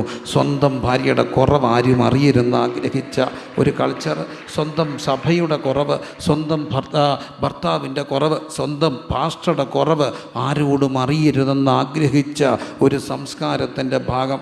അതാണ് നീതിമാനെന്നൊക്കെ പറയുക. ഇന്ന് നേരെ തിരിച്ചൊരു വലിയ അഭിമാനമായിട്ട് കാണുന്നവരുണ്ട്. എങ്കിലുമൊക്കെ കുറവുകളുണ്ടെങ്കിൽ അത് വീഡിയോയിലിടുക, ലൈവിലിടുക, അത് ഷെയർ ചെയ്ത് വലിയ പുണ്യമാണെന്ന് ചിന്തിക്കുന്നവരുണ്ട്. പ്രിയരെ, ഒരു കൗണ്ടർ കൾച്ചറുണ്ട്, ജോസഫിൻ്റെ ഒരു culture. Bible always gives A counter culture. വേദപുസ്തകം ഒരു പ്രതിസംസ്കാരത്തിൻ്റെ സംസ്കാരമാണ്. എന്താണ് കൗണ്ടർ കൾച്ചർ? എൻ്റെ കൂട്ടായ്മക്കാരൻ്റെ കുറവ്, എൻ്റെ ഭാര്യയുടെ കുറവ്, എൻ്റെ സഭയുടെ കുറവ് ആരും അറിയരുതെന്ന് ആഗ്രഹിക്കുന്ന, തെറ്റി ക്ഷമിക്കണേ പറയുന്നുണ്ട്, ലൈവിൽ പോകുന്നുണ്ടെന്നുള്ള ബോധ്യത്തിൽ തന്നെ പറയുകയാണ്. ചിലയിടത്തൊക്കെ പെട്ടെന്നൊരു പ്രകോപനത്തിൽ ചില സഭാന്തരീക്ഷത്തിലുള്ള ഒരു ഉന്തോ തള്ളോ ഒക്കെ ഉണ്ടായപ്പോൾ അത് വീഡിയോ എടുത്തവരാണോ തെറ്റ് ചെയ്തത്? ആ സംഭവത്തിൽ പ്രകോപനത്തിൽ പെട്ടെന്ന് ഉണ്ടായ ഒരു പ്രകോപനം, അതൊന്നും കരുതിക്കുട്ടിയാണെന്ന് ഞാൻ ചിന്തിക്കത്തില്ല. മനുഷ്യരുടെ ജീവിതത്തിൽ ഉണ്ടായ തെറ്റാണ്. ആരെയായിരിക്കും ദൈവം ശിക്ഷിക്കാൻ പോകുന്നത്?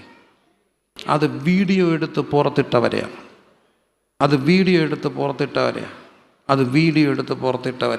ഞാൻ എൻ്റെ അപ്പൻ എന്നോട് പറയുന്നൊരു കാര്യം ഇരിപ്പുണ്ട്. അത് അവർ പരസ്യമായിട്ട് ഞങ്ങളുടെ ഒരു സീനിയർ സെൻട്രൽ പാസ്റ്റർ അദ്ദേഹം സാക്ഷ്യം പറഞ്ഞു.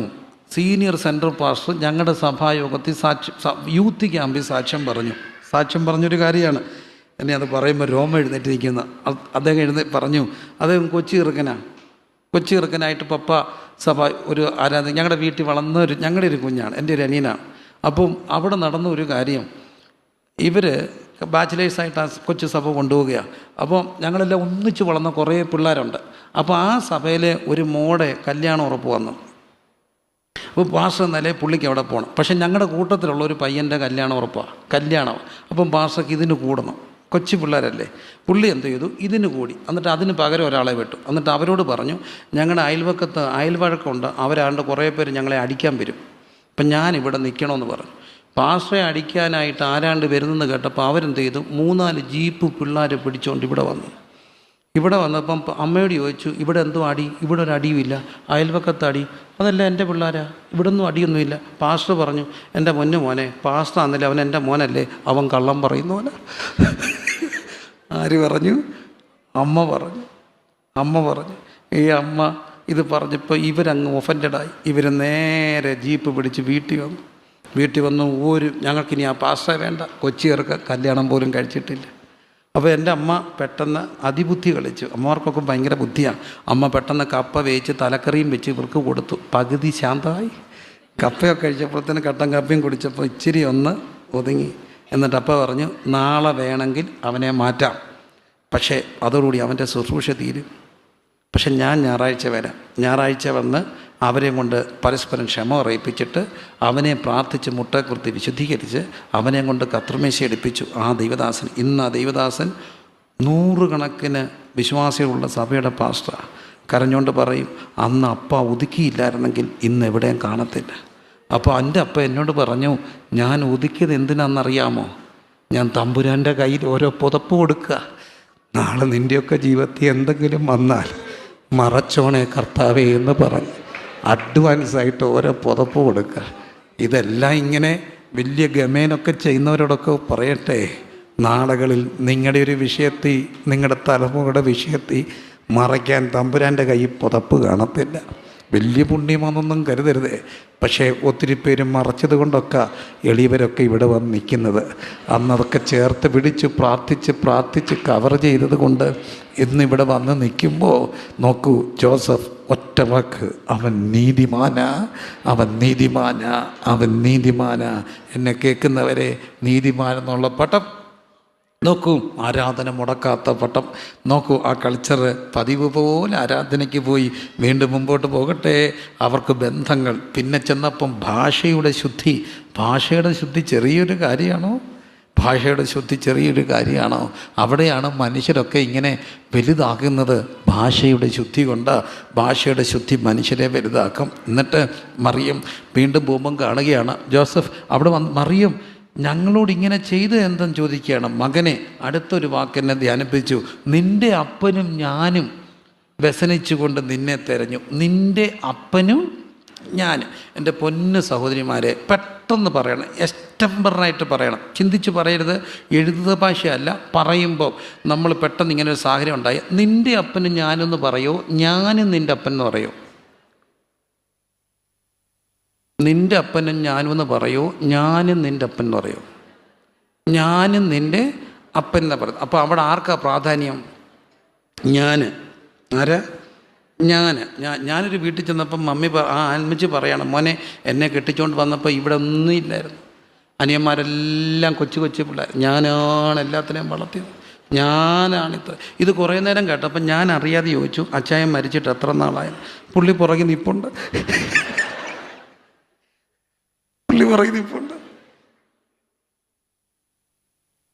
പക്ഷെ എല്ലാം ആരാ? ഞാനാ.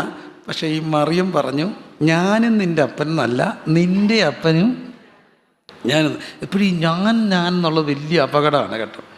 ഞാൻ എന്നുള്ളതാണ്. ഞങ്ങളുടെ അവിടെ ഒരു പാസ്റ്ററെ, പുള്ളി എന്തോ പറഞ്ഞാലും പറയാം, ആ വീട്ടിൽ ആദ്യം പോയി സുവിശേഷം പറഞ്ഞ ഞാനാണ്, അവർക്ക് വേണ്ടി ആദ്യം പറിച്ചത് ഞാനാണ്. അങ്ങനെ കുറേ നേരം ഇത് കേട്ടപ്പം ഞങ്ങളുടെ പിള്ളേരാരാ മക്കളെന്നറിയാം, അവർ പേരിട്ടു പാസ്റ്റർ അൽക്കൊയ്ത എന്ന് പറഞ്ഞാൽ അറിയാം. എവിടെങ്കിലും വെടി പൊട്ടിയിട്ട് അവർ കുറച്ച് നേരം നോക്കും ആരെങ്കിലും ഏൽക്കുന്നുണ്ടോ. ആരും ഏറ്റില്ലെങ്കിൽ അവർ പറയും ഞങ്ങളാണ് പൊട്ടിച്ചത്. ഇവരറിഞ്ഞതുപോലും ആയിരിക്കും. പിന്നെ ആരും ഏറ്റില്ലെങ്കിൽ ഏൽക്കുന്നു.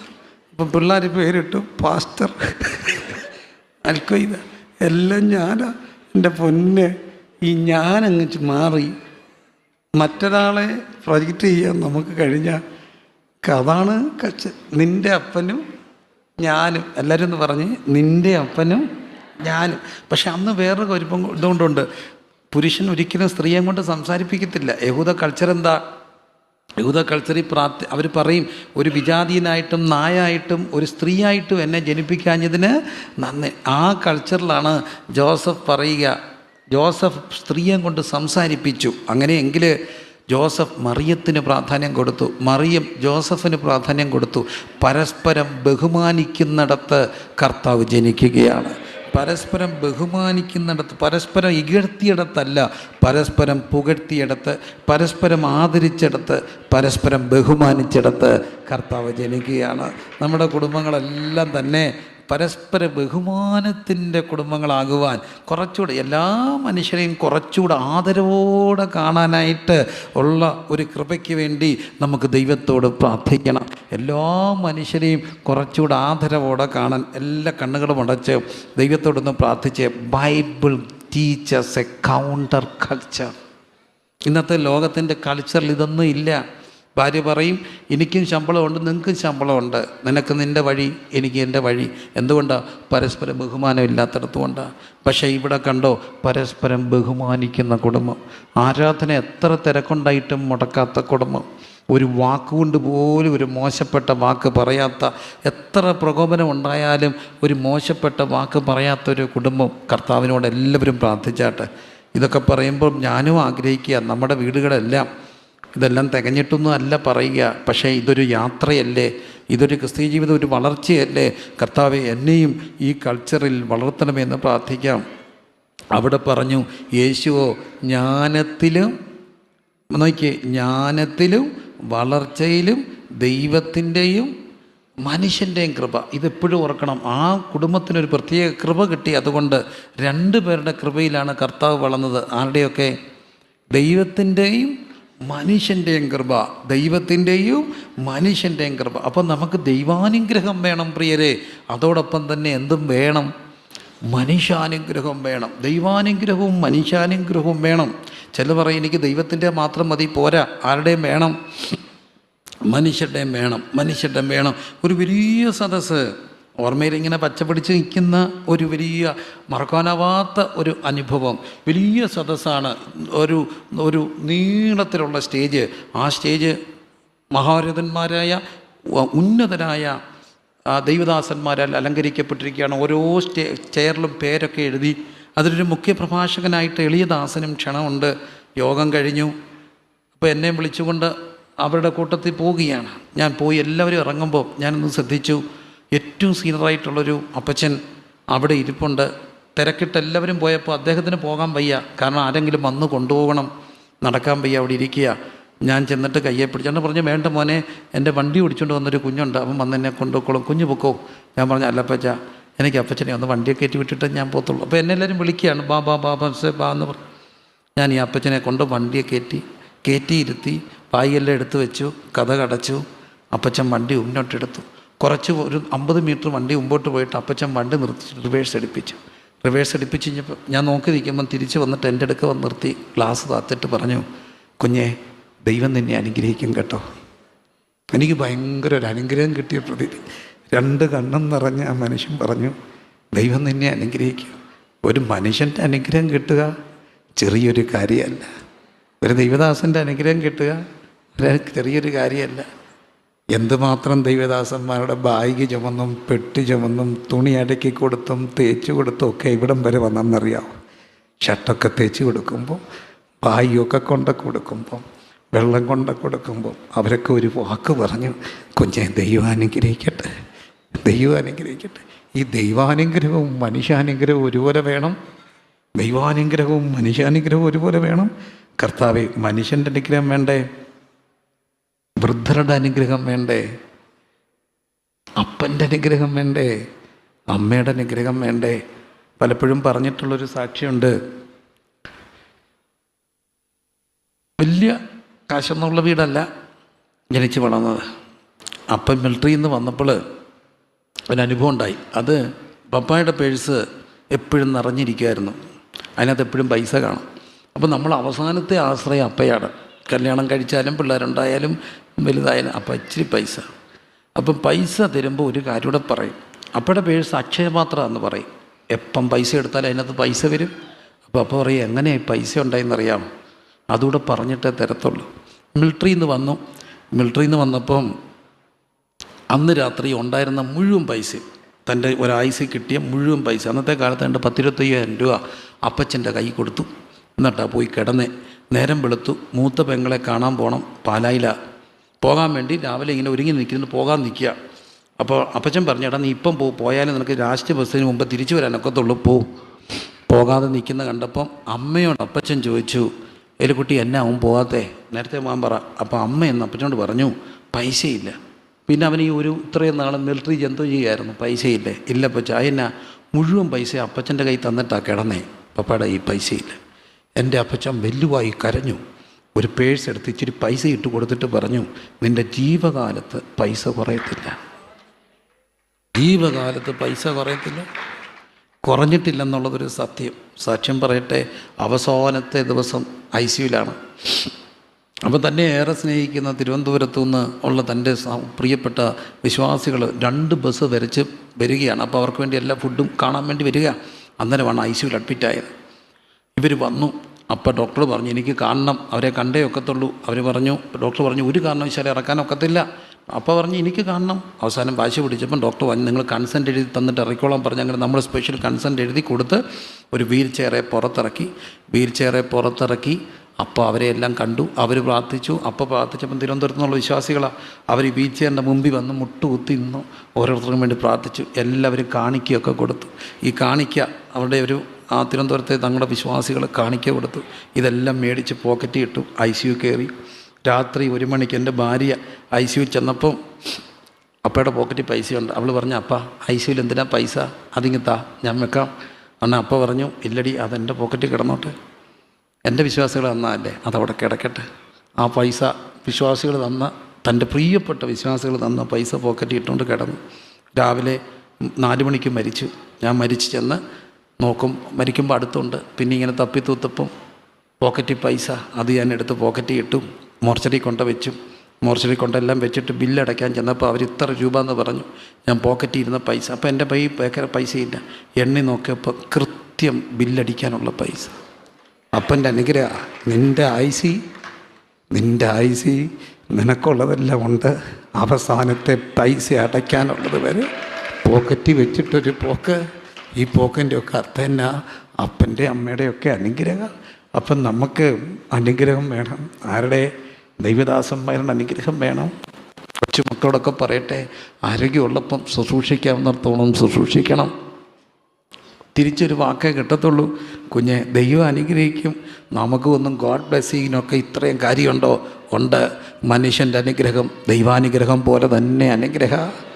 മനുഷ്യൻ്റെ അനുഗ്രഹം, അപ്പൻ്റെ അമ്മയുടെ അനുഗ്രഹം, മരണത്തിന് മുമ്പുള്ള അനുഗ്രഹം, ഇതെല്ലാം അനുഗ്രഹങ്ങളാണ്. കണ്ണും പൂട്ടി ഒരു നിമിഷം ഒന്ന് പ്രാർത്ഥിച്ച്, എവിടെയെങ്കിലും മനുഷ്യൻ്റെ ശാപം വന്നിട്ടുണ്ടോ? മനുഷ്യൻ്റെ മുറിവുകൾ ഉണ്ടായിട്ടുണ്ടോ? എവിടെയെങ്കിലും മനുഷ്യൻ്റെ മുറിവുകൾ ഉണ്ടായിട്ടുണ്ടോ? മനുഷ്യനെ മുറിച്ചിട്ടുണ്ടോ? മനുഷ്യൻ വേദനിച്ചിട്ടുണ്ടോ? ദൈവത്തോട് ഏറ്റുപറയണേ. മനുഷ്യരുടെ പ്രാക്ക് കിട്ടിയിട്ടുണ്ടോ? ഏറ്റുപറയണം. റെക്ടിഫൈ ചെയ്യാവുന്ന എല്ലാം റെക്ടിഫൈ ചെയ്യണം. ഒരു വാക്ക് പോലും നമ്മുടെ വായിൽ നിന്ന് പോകരുത്.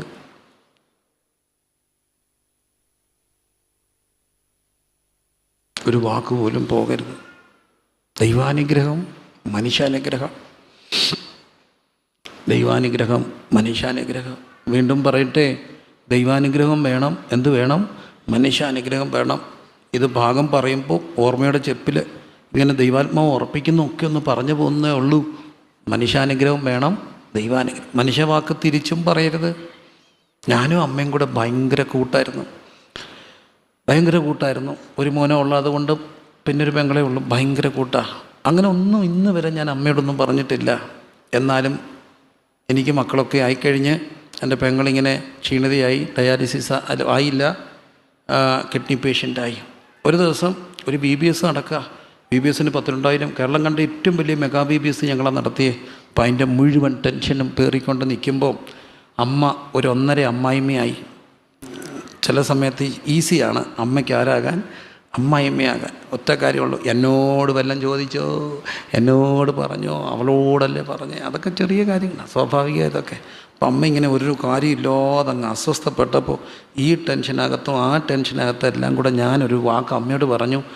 നോക്കിയോ, ഇപ്പം ഈ ഒരു കാര്യമില്ലാതെ മനുഷ്യൻ തീ പിടിച്ചെടുക്കുമ്പോൾ നിങ്ങൾക്ക് നിങ്ങളുടെ ഒരു പ്രശ്നം നോക്കിയോ, നിങ്ങൾ പുത്രദുഃഖം കണ്ടേ ജാകത്തുള്ളെന്ന് പറഞ്ഞു. എന്തിനാ പറഞ്ഞത് എനിക്കും അറിയത്തില്ല. പുത്രദുഃഖം കണ്ടേ ജാകത്തുള്ളൂ. അപ്പോൾ എൻ്റെ അമ്മ ഇങ്ങനെ നോക്കിയിട്ട് എന്നോട് പറഞ്ഞു, പുത്രദുഃഖം കാണാൻ ഞാൻ കാണത്തില്ലെന്ന് പറഞ്ഞു. ഞാൻ അന്ന് തന്നെ എനിക്ക് കുറ്റബോധം തോന്നി, പാപബോധമായി. ഞാൻ രാത്രി അമ്മയോട് ഏറ്റു പറഞ്ഞു, കെട്ടിപ്പിടിച്ച് അമ്മയുടെ കൂടെ കിടന്നു, എല്ലാം ഏറ്റു പറഞ്ഞു, കാര്യങ്ങളെല്ലാം മറന്നു. വർഷങ്ങൾ കഴിഞ്ഞ് അമ്മ മരിച്ചു. ഞാൻ കോട്ടയത്തൊരു യോഗം കഴിഞ്ഞു. ഉച്ച കഴിഞ്ഞ് അവിടെ ഒരു ദൈവദാസനുണ്ട്, അവരെല്ലാവരും കൂടെ പ്രാർത്ഥിക്കാതിരുന്നപ്പോൾ എനിക്ക് വലിയ തിരക്കില്ല, ഞാൻ ഓർത്തിച്ചിരാനും പ്രാർത്ഥിച്ചേക്കാം. അപ്പോൾ അവിടെ ഇരുന്ന ഒരു ദൈവദാസൻ എന്നോട് ദൂത് പറഞ്ഞു, പുത്രദുഃഖം എന്നൊരു വാക്ക് നിനക്കെതിരെ നിൽക്കുന്നു, പ്രാർത്ഥിക്കണം. എനിക്കെന്താണെന്ന് പിടികിട്ടിയില്ല. ഞാൻ തിരിച്ച് വരികയാണ്. വരുന്ന വഴിക്ക് പൊന്തമ്പുഴ ഒരു വനമുണ്ട്. ആ വനത്തിൻ്റെ അവിടെ ഞാൻ ബൈക്ക് വെച്ചിട്ട് ആ വനത്തിൽ ചുമ്മാ കയറിയിരുന്നിട്ട് ദൈവത്തോട് ചോദിച്ചു, എന്താ ഈ പുത്രദുഃഖം? പെട്ടെന്ന് ദൈവാത്മാവ് എന്നെ ഓർപ്പിച്ചു, അമ്മയുടെ നേരെ പറഞ്ഞൊരു വാക്ക്, പുത്രദുഃഖം കാണാതെ മരിക്കത്തില്ല, മരിക്കും. അമ്മ എന്നോട് പറഞ്ഞു, അത് കാണത്തില്ല. ഇന്ന് ഏറ്റു പറയാൻ അമ്മയില്ല, പക്ഷെ ആ വാക്ക് ഇങ്ങനെ കിടക്കുക, ആ വാക്ക് കിടക്കുക. ഞാൻ എത്ര ദിവസം ഉപവസിച്ചെന്നറിയാമോ? എൻ്റെ ദൈവമേ, അതെന്നോട് ഓർക്കല്ലെന്ന് പറയാൻ. ഒരു വാക്കെങ്കിലും അറിയാതെ പോയാൽ, അത് മനുഷ്യഹൃദയത്തിൽ വേദനിപ്പിച്ച അതൊക്കെ നമുക്ക് നൊമ്പരമാകും. അതുകൊണ്ട് പ്രിയരെ, ആരെയെങ്കിലും പ്രത്യേകിച്ച് അപ്പനെയും അമ്മയൊക്കെ നൊമ്പരപ്പെടുത്തിയിട്ടുണ്ടെങ്കിൽ, ഹൈരാർക്കിയാണ്, നമ്മൾ അവരെ നൊമ്പരപ്പെടുത്തിയാലേ ഉള്ളൂ. അവർ നമ്മളെ നൊമ്പരപ്പെടുത്തിയാൽ ശാപമാകത്തില്ല. ഡിവൈൻ ഹൈരാർക്കിയാണ്. തിരിച്ചാണെങ്കിലേ ഉള്ളൂ. കാരണം അവരാണ് വലുത്. ഒരു നിമിഷം കണ്ണടച്ച് ദൈവദാസന്മാരുടെ എന്തെങ്കിലും നൊമ്പരം വന്നിട്ടുണ്ടോ? ഏറ്റുപറയണം.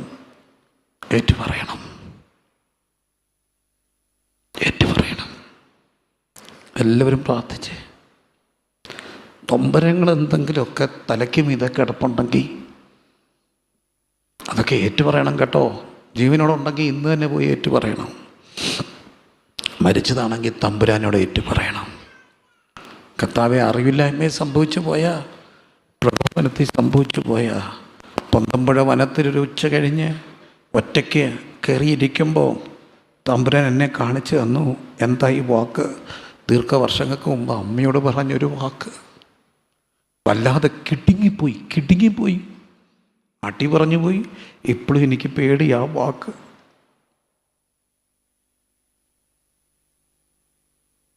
കയ്യിലെ കല്ലും വായിലെ വാക്കും, അതേൽപ്പിച്ച മുറിവ്. മനുഷ്യനോട് എന്തെങ്കിലുമൊക്കെ പറയാനുണ്ടോ? മനുഷ്യൻ്റെ അനുഗ്രഹമുണ്ടോ? മനുഷ്യൻ്റെ ദുഃഖമുണ്ടോ? ഏറ്റുപറയണേ. ദൈവാനുഗ്രഹവും മനുഷ്യാനുഗ്രഹവും ഒരുപോലെ വേണം. എല്ലാവരും പ്രാർത്ഥിച്ചൊന്ന് റിഫ്ലക്റ്റ് ചെയ്തേ. ഓർമ്മകളിലൂടെയൊക്കെ ഒന്ന് പോയേ, ഒന്ന് വെയ്ത് നോക്കിയാൽ ഏതാ കൂടുതൽ? എവിടെങ്കിലും ഒരു പൊറിവിൻ്റെ വാക്കുണ്ടോ?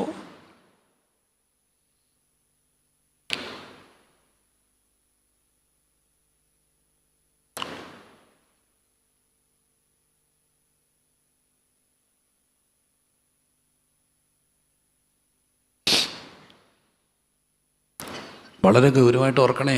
ദൈവാനുഗ്രഹവും മനുഷ്യാനുഗ്രഹം ഇവിടെയൊക്കെയാണ് വളരെ കൃത്യമായിട്ട് ഓർക്കപ്പെടേണ്ടത്. ഞാനിങ്ങനെ എന്നെ ഓർപ്പിക്കുന്നതുകൊണ്ട് അങ്ങ് പറയുന്നതാണേ, പൊറുക്കണേ. ദൈവാനുഗ്രഹം വേണം, മനുഷ്യാനുഗ്രഹം. വളരെ സീനിയറായിട്ടുള്ള ഞങ്ങളുടെ ഒരു പാസ്റ്റർ, എൻ്റെ ഭാഗത്ത് ഒരു തെറ്റും ആ കാര്യത്തിലില്ല. എനിക്ക് അതിനകത്ത് ഉറപ്പാണ്, അതിനകത്ത് 100% എനിക്ക് ഉറപ്പാണ്. എൻ്റെ ഭാഗത്തൊരു തെറ്റുണ്ടായിട്ടില്ല. അദ്ദേഹം എന്നെ സ്റ്റേജിൽ വെച്ച് വല്ലാതെ മുറിച്ചു. അതെനിക്ക് ഭയങ്കര സങ്കടമായിപ്പോയി. പക്ഷെ ഞാൻ ആ സങ്കടത്തിൽ ഒന്നും പ്രതികരിച്ചില്ല. ഞാൻ ചെയ്തത് നേരെ ഒരു സ്ഥലത്ത്, ഒരു കാറ്റ് കൊള്ളാൻ ഒരു സ്ഥലത്ത് പോയി കുറച്ച് നേരം ഇരുന്നപ്പോൾ ഞാൻ അങ്ങ് ഓക്കെ ആയി. അത് കഴിഞ്ഞ് ഞാൻ തിരിച്ചു വന്നപ്പോൾ പിറ്റേ ദിവസം രാത്രി ആ ദൈവദാസൻ എന്നെ വിളിച്ചു. പ്രായമുള്ളൊരു ദൈവദാസനാണ്, ഞങ്ങളുടെ വളരെ സീനിയറായിട്ടുള്ള വന്യനായൊരു ദൈവദാസൻ. അദ്ദേഹത്തിന് ആ ക്ഷിപ്രകോപത്തിൽ പറ്റിയതാണ്. ഞാൻ പലവട്ടം വിളിച്ചിട്ടും ഫോൺ എടുത്തില്ല. ഫോൺ എടുക്കാൻ ഞാൻ ചോദിച്ചാൽ മനഃപൂർവ്വം എടുക്കാൻ എനിക്ക് ദേഷ്യം വന്നു, എടുത്തില്ല, അത്രയേ ഉള്ളൂ. അപ്പോൾ അദ്ദേഹം എൻ്റെ അപ്പയെ വിളിച്ചു. എന്തോട്ട് കുഞ്ഞോനെന്നെല്ലാം ചോദിച്ചിട്ട് അപ്പയെ കാട്ടി മൂത്ത ഒന്നുമില്ല, സന്തോഷം. പ്രിൻസിനെ ഞാൻ വിളിച്ചിട്ട് ഫോൺ എടുക്കുന്നില്ലല്ലോ, അവൻ പുറത്തെങ്ങാനും കാണും, ഫോൺ എവിടെയെങ്കിലും ഇരിക്കുകയായിരിക്കും എന്നൊക്കെ പറഞ്ഞു. അപ്പം ഞാൻ മുറ്റത്തേക്കുക, ഫോണെല്ലാം വെച്ചിട്ട് എന്നെ വിളിച്ച് ചോദിച്ചു, ഫോൺ അപ്പച്ചൻ വിളിച്ചു, ഫോൺ എടുത്തോ? ഇല്ല. എന്താ എടുക്കാഞ്ഞേ? എനിക്കിഷ്ടപ്പെട്ടില്ല, അതുകൊണ്ട് തന്നെ എടുത്തില്ല. ഞാൻ മുറിവായതുകൊണ്ട് തന്നെ എടുക്കാഞ്ഞേ. ആണോ? പെട്ടെന്ന് എന്നോട് വൈഫിനോട് പറഞ്ഞ് കഥ അടച്ചേക്കാൻ പറഞ്ഞ് എന്നെ പുറത്തിറക്കി മുറ്റത്ത് നിർത്തി കഥ അടച്ചു.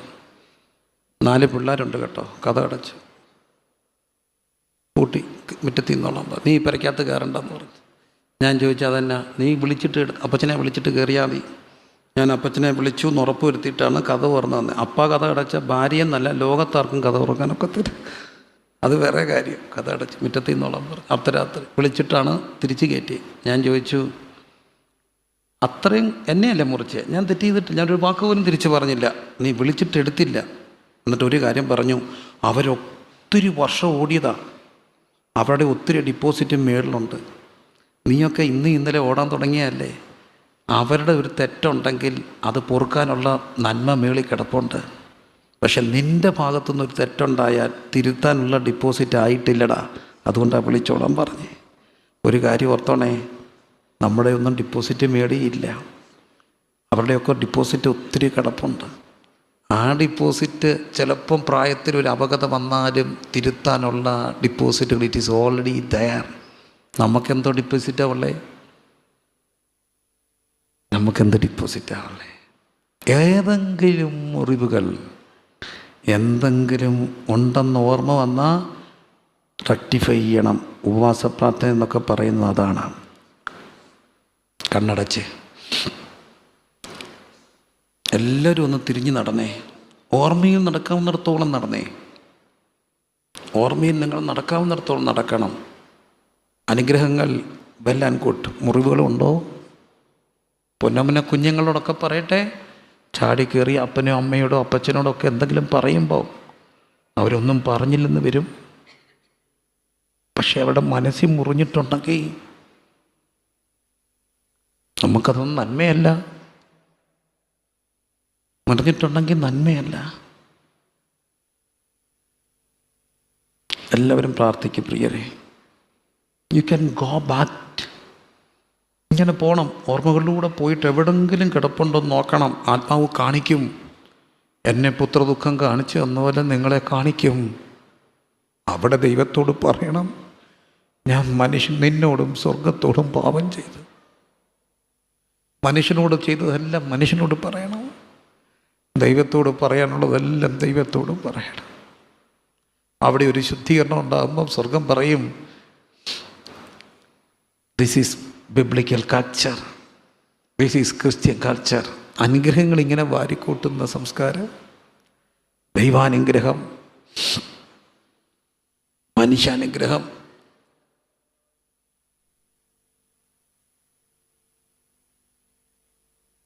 ദൈവാനുഗ്രഹം, മനുഷ്യാനുഗ്രഹം. ദൈവാനുഗ്രഹം, മനുഷ്യാനുഗ്രഹം.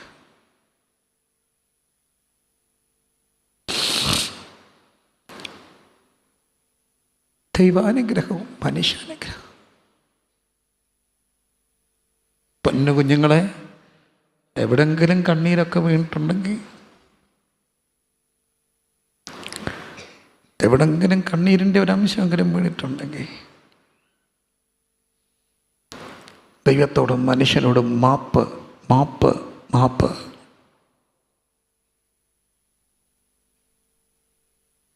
മാപ്പ്, മാപ്പ്, മാപ്പ്.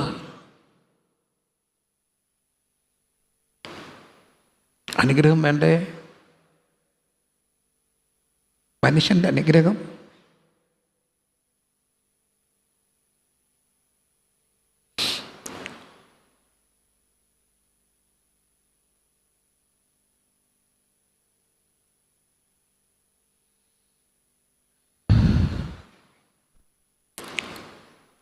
അനുഗ്രഹത്തിൻ അധിപതിയേ ആനന്ദ കൃപ, ഓ അനുഗ്രഹത്തിൻ അധിപതിയേ ആനന്ദ കൃപ പേരും ദാതിയേ, ഓ അനുദിനം നീ പാദഗതിയേ അടിയാനു നിൻ കൃപാമതിയേ, അനുദിനം നിൻ പാദം ഗതിയേ അടിയാനു നിൻ കൃപമതിയേ താനുയിരേ പാപികൾക്കാ തന്നവനാ നീനിയും ആമേൻ തന്നുയിരേ പാപികൾക്കാ തന്നവനാ നീനിയും തള്ളിടുമോ എന്നെ തീരുമോ നിൻ സ്നേഹമെന്നിൽ തള്ളിടുമോ എന്നെ തീരുമോ നിൻ സ്നേഹമെന്നിൽ അനുഗ്രഹത്തിൽ ആദിപതിയേ ആനന്ദ കൃപാ പേരും ദാദിയേ അനുദീനം നീ പാദം ഗതിയേ അടിയാനു നിൻ കൃപമതിയേ അനുദീനം നീ പാദം ഗതിയേ അടിയാനു നിൻ കൃപമതിയേ. അപ്പം ദൈവാനുഗ്രഹം നമ്മളിലേക്ക് ഒഴുകുന്നത് മനുഷ്യാനുഗ്രഹത്തിലൂടെയാണ് പലപ്പോഴും. നാം മനുഷ്യരെ സ്നേഹിക്കുമ്പോൾ, അവർ നമ്മളെ അനുഗ്രഹിക്കുമ്പോൾ, അവർ നമുക്ക് വേണ്ടി സ്തോത്രം ചെയ്യുമ്പോൾ, അത് മുകളിലോട്ട് ചെല്ലുമ്പോൾ മേളിൽ നിന്ന് താഴോട്ട് ദൈവത്തിൻ്റെ അനുഗ്രഹങ്ങൾ വരികയാണ്. എന്നാൽ മനുഷ്യനെതിരെ ചെയ്യുന്ന സകല പാപങ്ങളും ദൈവത്തോട് ചെയ്യുന്ന പാപങ്ങൾ. അതുകൊണ്ടാണ് ലൂക്കോസ് 15 നാം കാണുന്നു, അപ്പം ഞാൻ നിന്നോടും സ്വർഗത്തോടും പാപം ചെയ്യും. നേരിട്ട് സ്വർഗത്തോട് എങ്ങനെ മനുഷ്യൻ പാപം ചെയ്യുക? മനുഷ്യനോട് ചെയ്യുന്ന പാപങ്ങളാണ് പലപ്പോഴും ദൈവത്തോട് പാപങ്ങളായിട്ട് മാറുന്നത്. മുമ്പോട്ട് പോകാം. ലൂക്കോസിൻ്റെ സുവിശേഷത്തിൽ ഈ ഒരു സംസ്കാരത്തിൽ വളർന്ന ക്രിസ്തു പ്രാർത്ഥനാനുഭവത്തിൽ മുന്നേറുന്നതായിട്ട് നമുക്ക് കാണാനായിട്ട് കഴിയുന്നുണ്ട്. നോക്കൂ, അതിൻ്റെ 23-ാം അധ്യായത്തിൻ്റെ 21-ാമത്തെ വാക്യത്തിൽ ജനമെല്ലാം സ്നാനമേൽക്കുകയിൽ യേശു കർത്താവും സ്നാനമേറ്റു, പ്രാർത്ഥിച്ചു, സ്വർഗം തുറന്നു. അപ്പം നോക്കൂ, യേശു കർത്താവ് സ്നാനമേറ്റ് കഴിഞ്ഞ ഉടനെ യേശു കർത്താവ് എന്ത് ചെയ്തു? പ്രാർത്ഥിക്കുകയാണ്. പ്രാർത്ഥിച്ച ഉടനെ എന്ത് ചെയ്തു? സ്വർഗം തുറക്കുകയാണ്. അപ്പോൾ ഒരു കാര്യം ഉറപ്പാണ്, പ്രാർത്ഥിച്ചപ്പോൾ എന്ത് തുറക്കും? സ്വർഗം തുറക്കും. പ്രാർത്ഥനയിൽ സ്വർഗം തുറക്കും. സ്നാനമേറ്റു. എന്നെ ക്ഷമിക്കണേ, പലപ്പോഴും സ്നാന ശുശ്രൂഷയൊക്കെ കഴിഞ്ഞ് പുറത്ത് കയറുമ്പം കാണുന്നത് അവിടം തൊട്ടുള്ള സെൽഫി എടുപ്പാണ്, അവിടം തൊട്ട് ഫോട്ടോയൊക്കെയാണ്. പക്ഷേ ഞാൻ അടുത്തിടയ്ക്ക് ഇതര പശ്ചാത്തലത്തിൽപ്പെട്ട ഒരു പെൺകുട്ടി ആരും അറിയാതെ വന്ന് സ്നാനം കൊടുത്തു. മനസ്സിനിങ്ങനെ മറക്കാത്തൊരനുഭവം. ബികോമിന് പഠിക്കുന്ന ഡിഗ്രി കഴിഞ്ഞ ഒരു കുട്ടി, ഡിഗ്രി ഫൈനൽ ഇയറോ മറ്റാണ്. നല്ലൊരു പെൺകുട്ടി. അവൾ ഒറ്റയ്ക്ക് കർത്താവിനെ അറിഞ്ഞ് വന്നതാണ്, അവിടെ അമ്മയുടെ അനുവാദത്തോടെ. എങ്കിലും മറ്റ് ആരും അറിയാതെ അവൾ ഇട്ടുകൊണ്ട് വന്ന ഡ്രസ്സൊക്കെ മാറി അതേ ഡ്രസ്സൊക്കെ ഇട്ട് വളരെ രഹസ്യത്തിൽ ചെയ്ത ഒരു സ്നാനം. എന്നിട്ടും സ്നാനം കഴിഞ്ഞപ്പം ഞാൻ ചോദിച്ചു, മകളെ, ജീവപര്യന്തം എന്തായിരിക്കണം? വിശ്വസ്തയായിരിക്കണം. കർത്താവ് നിനക്ക് എന്ത് തരും? ജീവിതം. ജീവിതത്തിൽ ഇന്ന് വരെ ഉണ്ടാകാത്തൊരനുഭവം ഉണ്ടായി. ആ കുട്ടി ആ സ്നാനക്കുളത്തിൽ ഇന്നുകൊണ്ട് വിശ്വസ്തയായിരിക്കാമേ കർത്താവേ എന്ന് പറഞ്ഞ് കരയാൻ തുടങ്ങി. 1-2 മിനിറ്റല്ല, ഒരു 20 മിനിറ്റോളം ആ കുട്ടി ഇന്ന് കരഞ്ഞു. അവൾ ഇന്ന് എവിടെയാണെന്ന് എനിക്കറിയില്ല, അവിടെ നമ്പർ അറിയില്ല. പക്ഷെ ഒന്നെനിക്കറിയാം, ആ കുട്ടിയുടെ കൂടെ കർത്താവ് കാണാം. കാരണം അവൾ പ്രാർത്ഥിക്കുകയാണ്. സ്നാനമേറ്റ് കഴിഞ്ഞപ്പം സ്വർഗം തുറന്നു. അപ്പോൾ ഇവിടെ യേശുക്രിസ്തുവും സ്നാനമേറ്റു പ്രാർത്ഥിക്കുമ്പോൾ സ്വർഗം തുറന്നു. അപ്പം നമ്മുടെ പ്രാർത്ഥനയിൽ എന്ത് തുറക്കും? സ്വർഗം തുറക്കും. ഇവിടെ ഇരുന്നു കൊണ്ട് 9:30 മണിക്കൊക്കെ വന്ന് പ്രാർത്ഥിക്കണമെന്ന് പറയുമ്പം ഒരു കാര്യം ഉറപ്പാണ്, പ്രാർത്ഥനയുടെ മുൻപിൽ കർത്താവ് സ്വർഗത്തെ തുറക്കും. ബാംഗ്ലൂർ പട്ടണത്തിൻ്റെ മുകളിൽ ദൈവത്തിൻ്റെ ഒരു തുറവിയുണ്ടാകും.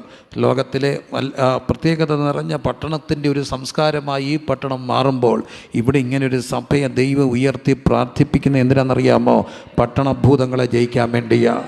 പട്ടണത്തെ ജയിക്കാനുള്ള കൃപ മക്കൾക്ക് കിട്ടാൻ വേണ്ടിയാ ഇരു കരങ്ങളും ഉയർത്തി ദൈവത്തോട് പ്രാർത്ഥിച്ച് ഈ പട്ടണത്തിൽ പ്രാർത്ഥിക്കുന്നവരും ഈ പട്ടണത്തിൽ പ്രാർത്ഥിക്കണം. പ്രാർത്ഥിച്ചാൽ ഒരു കാര്യം ഉറപ്പാ, സ്വർഗം തുറക്കും, സ്വർഗം തുറക്കും, സ്വർഗം തുറക്കും, സ്വർഗം തുറക്കും. ഇരു കരങ്ങളും ശിരസിൻ്റെ മുകളിൽ ഉയർത്തി ചേർത്ത് അല്പനേരം കർത്താവിനെ കരഘോഷത്തോടെ സ്തുതിച്ച് ആരാധിച്ചേ പ്രാർത്ഥിച്ചാൽ സ്വർഗം തുറക്കും. പ്രാർത്ഥിച്ചാൽ സ്വർഗം തുറക്കും. പ്രാർത്ഥിച്ചാൽ സ്വർഗം തുറക്കും. ഭയങ്കര സന്തോഷം തോന്നി. യോഗാരംഭത്തിൽ ഏറെ നേരം പ്രാർത്ഥിക്കുക. അത് അരമണിക്കൂർ 1 മണിക്കൂർ ആക്കുമ്പോൾ അതിനെ ഒരു ചെറിയ നിയോഗമായി കാണരുത്, വലിയ നിയോഗമായി കാണുക. എന്താ കാര്യം? പ്രാർത്ഥിച്ച തുറക്കും, പ്രാർത്ഥിച്ച തുറക്കും, പ്രാർത്ഥിച്ച തുറക്കും, പ്രാർത്ഥിച്ച തുറക്കും, പ്രാർത്ഥിച്ച തുറക്കും. ദൈവമാണ് നിങ്ങളെ ബാംഗ്ലൂർ പട്ടണത്തിൽ ഇങ്ങനെ ഒരു വലിയ പ്രവൃത്തി. അടുത്തിടയ്ക്ക് കേരളത്തിലെ ഏറ്റവും ഉന്നതനായ പോലീസ് ഓഫീസറുമായിട്ട് സംസാരിച്ചപ്പോൾ അദ്ദേഹം പറഞ്ഞു, അദ്ദേഹത്തിൻ്റെ ക്രൈം ഫയലിൽ വന്ന മുഴുവൻ 99% ക്രൈമുകളുടെയും ലിങ്ക് ഡയറക്റ്റ്ലി ബാംഗ്ലൂരുമായിട്ടൊക്കെ ബന്ധപ്പെട്ടാണ് കിടക്കുക. അത്രമാത്രം മ്ലേച്ഛതകൾ കൊണ്ടൊക്കെ ഓരോ പട്ടണങ്ങളും നിറയുമ്പോൾ നമുക്കൊന്ന് ചെയ്യാൻ കഴിയും. നമ്മൾ പ്രാർത്ഥിച്ചാൽ ഇതിൻ്റെ മുകളിൽ ദൈവത്തിൻ്റെ സ്വർഗം തുറക്കും. നമ്മൾ പ്രാർത്ഥിച്ചാൽ ബാംഗ്ലൂരിൻ്റെ മുകളിൽ സ്വർഗം തുറക്കും. ബാംഗ്ലൂരിൽ പഠിക്കുന്ന മുഴുവൻ കുട്ടികളുടെ മുകളിൽ ദൈവത്തിൻ്റെ തുറന്ന സ്വർഗത്തിൻ്റെ കീഴിൽ അവർ ജീവിക്കും. കരങ്ങൾ ഉയർത്തി ഒരിക്കലൂടെ പ്രാർത്ഥിച്ച് കർത്താവേ സ്വർഗം തുറക്കണമേ. പ്രാർത്ഥിച്ചു പ്രാർത്ഥിച്ചു പ്രാർത്ഥിച്ചു പ്രാർത്ഥിച്ചു.